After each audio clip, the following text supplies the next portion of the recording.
আসসালামু আলাইকুম ভিউয়ার্স, আমরা এসেছি তরমুজের খেতে।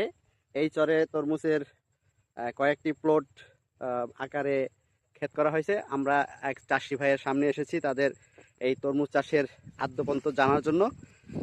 ভাই, আপনার নামটা যদি একটু বলতেন। আমার নাম মোহাম্মদ মাসুদ। মাসুদ ভাই, আপনার দেশের বাড়ি কোথায়? আমাদের দেশের বাড়ি পটুয়াখালী। পটুয়াখালী। আপনারা তো আমাদের এই চরে তরমুজ চাষাবাদ করতে আসছেন। জি, এই যে চাষাবাদ শুরু করছেন, কত মাস এই প্রজেক্টটা চলতেছে? আজকে প্রায় 4 মাস 4 মাস। 4 মাস এখানে আছেন। আছি। আপনারা আপনাদের যে অংশ, এই অংশতে কত বিঘা সম্পত্তিতে চাষ কিন্তু করছেন? আমরা 7 জনে 210 বিঘা নিয়েছি।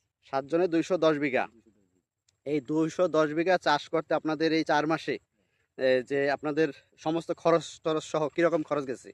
আমার এই নিয়েছি 30 বিঘা। আপনার ভাগে 30 বিঘা। আমার ভাগে 30 বিঘা।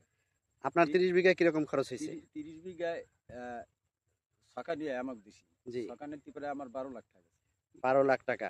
আপনি তো ফসল ঘুরে ঘুরে দেখতেছেন। জি, তো এতে আপনাদের একটা অনুমানিক যে এখন যে বাজার দর, সেই বাজার দর হিসেবে আপনার কেমন বিক্রি করতে পারবেন বলে আপনি আশা করেন? বাজার দর যে কায়দায় বিক্রি হাতে লস।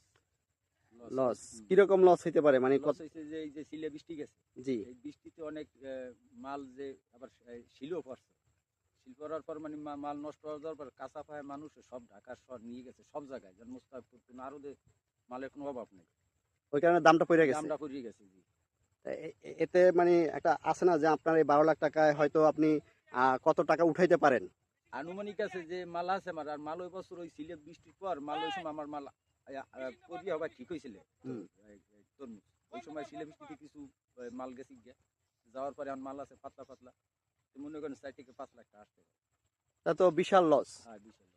নতুন যে করাটা ছাড়লে সেখান থেকে কি আর কিছু নতুন করার ওটা আর মানুষ হবে না। মানুষ হবে না? ওটা আর সিজন মানুষ শেষ। season শেষ। তা তো অনেক অনেক বড় লসের মুখে হ্যাঁ, পড়ছেন। অনেক বড় loss। তা সরকারি কোনো সহযোগিতা বা কোনো কিছু?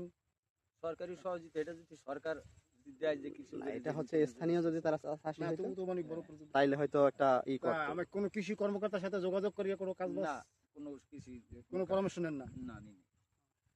যাক, আপনাদের লস যেন আরো কিছুটা পুষায় উঠতে পারেন সেই দোয়া করি আমরা।